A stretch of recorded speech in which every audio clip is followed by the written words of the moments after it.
Hello everyone. So today we'll be looking at the problem statement of the question positive prefixes from December Long Challenge 2020. So coming on to the problem statement, we're given two positive integers n and k, and it is told to us that the value of k is less than or equal to n. So we have to print a sequence of n integers such that it satisfies two conditions which are given as for each valid I, that is the ith element of our new sequence, it is either I or minus I. The second condition says that there are exactly k prefixes such that their sum is greater than 0. So it is told to us that such a case is always possible and we need to print any of the valid solution. Coming on to the input output format, the first line contains an integer t which denotes the number of test cases. The first line of each test case contains two spaced integers n and k, and for the output we need to print out n spaced integers of the new sequence that is required.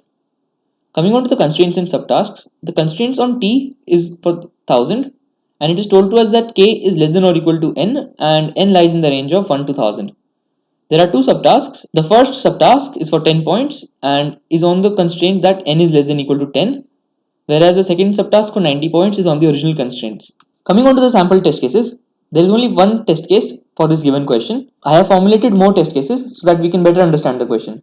We'll first look into the given test case. So for the given test case, the value of n is 3 and the value of k is also 3. So we need three prefixes of a sequence consisting of three elements where the ith element of the sequence is equal to I or minus I. So if we have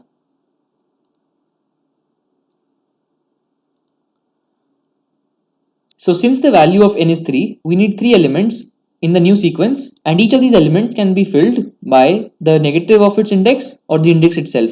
So taking one base index, this is 1, this is 2 and this is 3. So either minus 1 will go here or 1 will go here. Same applies for rest of the elements. Either minus 2 can go here or 2 can go here and either minus 3 can go here and 3 can go here. So we need k prefixes such that the sum is greater than 0.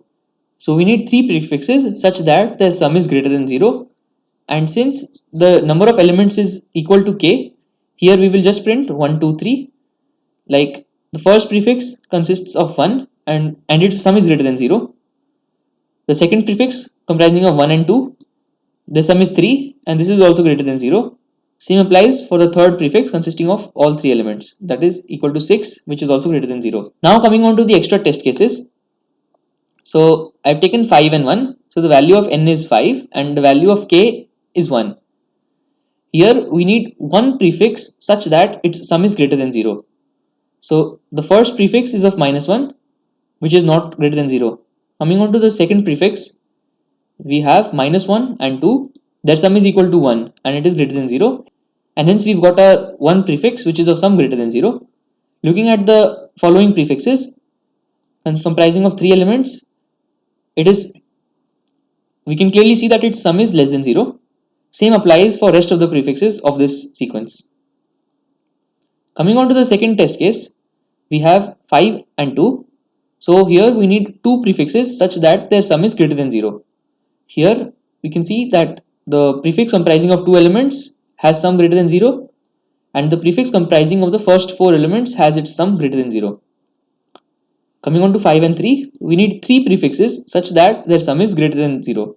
Here the prefix comprising of the first two elements has sum greater than 0 and also the prefix comprising of the first four elements along with the prefix comprising of all of the five elements. We can similarly see for rest of the test cases. There are also some extra test cases that you can use to test your code. So this was the explanation for the problem statement of the question. Hope you were able to understand. See you in the next question. Thank you.